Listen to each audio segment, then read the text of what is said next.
안녕하세요 친구들. 서초교향악단의 바이올린 선생님 김경아입니다. 지금 방금 연주했던 곡은 여러분들이 떼창으로 부르기 좋아하는 사랑했다. 선생님이 한번 바이올린으로 해봤어요. 소개할 겸. 친구들은 이 바이올린을 가까이서 들어본 적이나 본 적이 있는지 궁금하네요. 선생님은 초등학교 2학년 때 학원에 피아노를 배우러 갔다가 피아노와 바이올린을 놓고 원장 선생님이 어떤 걸 할래 했을 때 나는 바이올린 소리와 그 하는 모습이 너무 아름다워서 바이올린을 고르게 됐어요. 그리고 지금까지 연주를 하게 됐는데 바이올린은 작고 줄이 4개밖에 없지만은 음역대가 굉장히 넓어요. 그래서 선생님이 곡을 하나를 지금 짧게 소개를 하면서 바이올린의 음역대를 다 여러분들한테 한번 보여드릴게요.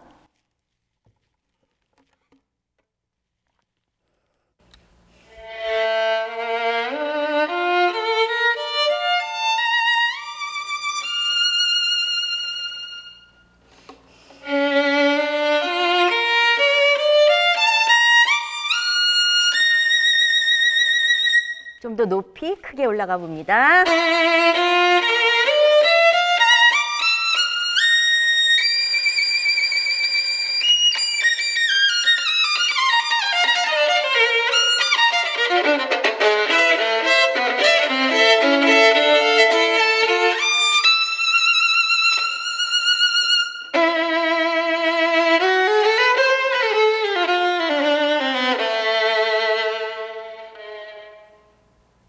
어땠어요? 이게 악기는 굉장히 작고 줄은 4개밖에 없지만 음역대가 굉장히 넓었죠? 요란하기도 하고. 자, 이게 바이올린의 소리인데 이런 곡은 선생님이 연주를 하기는 하는데 이런 곡보다 1년에 아마도 내가 제일 많이 연주하는 곡이 여러분도 제일 잘 아는 곡일 것 같아요. 그래서 좀 분위기를 바꿔서 한번 연주를 해볼게요. 어떤 곡인지.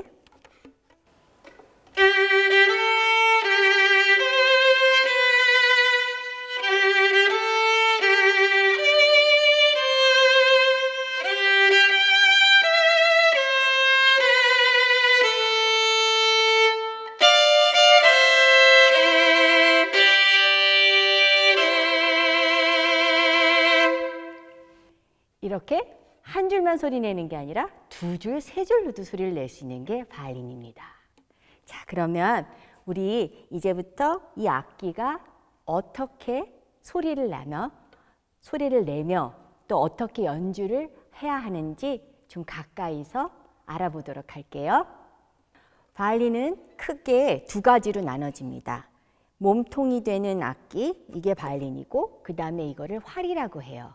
근데 사실은 소리를 진짜 내는 거는 이 활에서 줄의 마찰을 통해서 여기에 있는 요 소리, F같이 생겼죠? 영어의 알파벳에 F같이 생겨서 F홀이라고 하는데 여기를 통해서 소리가 나오며 그 다음에 요 까만 곳, 까만 데가 손가락을 짚어서 음정을 나타내는 거예요. 말로 따지자면 활은 우리의 목소리고 왼손이 짚는 이 지판을 통해서는 우리의 입, 음정을 나타내는 게 우리의 말을 나타내는 혀라고 생각하시면 될 것 같아요. 자, 이제 이거를 브릿지라고 하는데 여기에 압력을 통해서 줄이 4개가 있지만 소리가 각자 다르게 나게 됩니다. 자세히 보면은 줄이 4개인데 두께가 다 달라요. 굉장히 얇은 게 아까 굉장히 높이 찢어지는 소리 같은 거 났죠? 그게 이선이고 미선이라고 하고 그리고 아주 굵으면서 남성의 목소리가 나는 것 같은 게 솔선이라고 해서 쥐선이라고 하는데 가까이서 보면은 쥐선이 제일로 두껍습니다. 그래서 높이 올라가서 연주를 하게 될 적에 손가락이 좀 아픈 면이 있어요. 자, 손가락은 우리가 4개를 사용하면서 엄지가 받쳐주고 손가락 4개를 가지고 빨리 혹은 느리게 또 비브라토라고 하는 테크닉을 통해서 흔들어서 소리가 울림을 낼 수 있게끔 해가지고 아름다운 소리를 전파하게 되는데 자 보세요. 내가 아무리 이걸로 소리를 내도 소리가 나지를 않아요.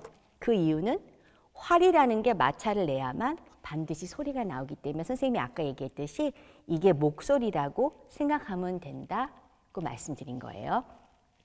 옛날에는 이런 도구가 없었어요. 이게 뭐냐면 어깨 받침이라고 하는 건데 여러분도 아마 기억이 날 거예요. 영화 같은 데서 보면은 모차르트니 뭐 옛날에 그 프랑스 또 영국 이런 데 사는 사람들 보면 남자들 스타킹 같은 거 신고 위에 짧은 옷 입잖아요. 근데 걔네는 여기가 뭐가 되게 많았어요. 옷이 두꺼워서 이런 게 받침이 없었어도 그냥 껴도 옷 때문에 이렇게 받쳐주는 게 있었는데 점점점 현대로 오면서 옷이 얇아지고 그러다 보니까 사람의 목 길이가 너무 긴 거예요. 악기에 비해서.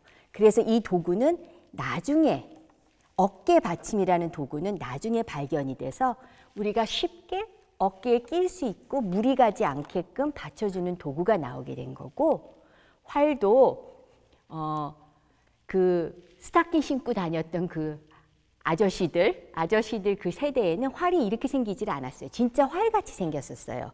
동그랗게. 그리고 이거는 말꼬랑지, 뒤에 말꼬랑지를 사용하는 거기 때문에 오래 쓰다 보면 다 끊어져요. 그래서 이건 자주 갈아주는데 우리가 그렇게 생겼던 활이 훨씬 짧았어요. 활이. 그래서 그런 활을 사용하다가 점점점 현대 시대로 오면서 곡도 어려워지고 음계도 많아지면서 이게 길어져야 되는데 이렇게 생긴 활로는 도저히 할 수가 없었던 거예요. 그래서 긴 활로 변형이 돼서 우리가 현대 이제 시대에서 쓰는 활은 이렇게 긴 모형의 활이 되었답니다. 자, 활이 조금 더 어려운데 모든 게 내 엄지가 가장 중요한 역할은 하지만은 실제적으로 잘 나타나지는 않아요. 우리가 앞에서 이렇게 연주할 때 보면은 그렇지만 엄지가 받쳐주고 오른손도 엄지가 받쳐줘야만 이 모든 게 화합이 돼서 이루어져서 소리를 아름다운 소리를 낼 수가 있답니다. 자, 여러분들이 이렇게 간단하게 선생님이 설명은 했지만은 사실 생각해보면 그렇게 어려운 게 아니거든요. 손가락 이거 돌려봤자 4개밖에 안 되고 이것도 우리가 그냥 이렇게 손을 턱 떨어쳤을 때 이렇게 되는 포맷에서 이렇게 된 모형에서 활만 끼워가지고 소리를 내면 돼요.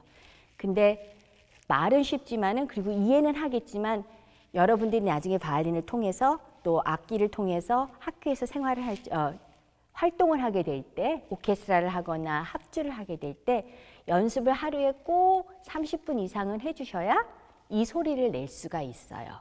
정말 아름다운 소리고 선생님이 아주 강추하는 악기긴 한데 그만큼 연습을 해야 되고 여러분이 시간을 내서 심혈을 좀 기울여줘야 아름다운 소리를 낼 수 있다는 거 꼭 명심해 주세요. 자, 오케스트라에서 선생님은 악장이거든요. 그러면은 오케스트라를 보면은 어떤 한 명이 지휘자 말고 다른 사람이 또박또박 걸어 나와서 인사를 하고 제일 먼저 뭐를 하는지 여러분 혹시 보신 적이 있나요?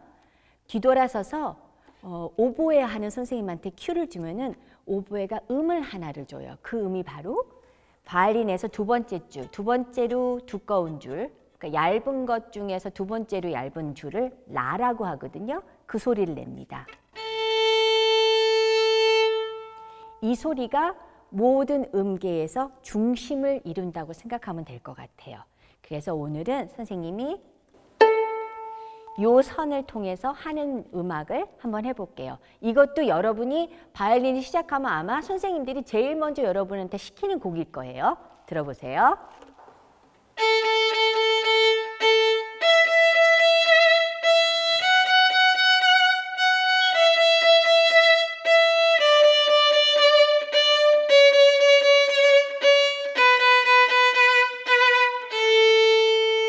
무슨 곡인지 알겠어요?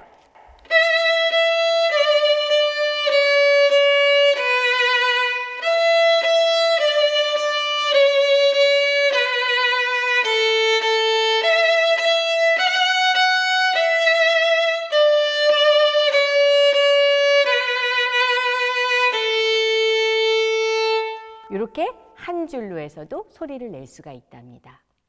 우리 친구들이 학교에서 이제 악기를 고를 텐데 바이올린을 골라서 선생님하고 언젠가 만나는 날이 꼭 있을 것 같거든요.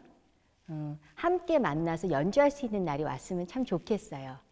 자, 이 악기를 골라서, 바이올린을 골라서 조금 힘들더라도 열심히 연습해서 즐겁고 재미있는 그런 학교 생활이 되기를 바랄게요.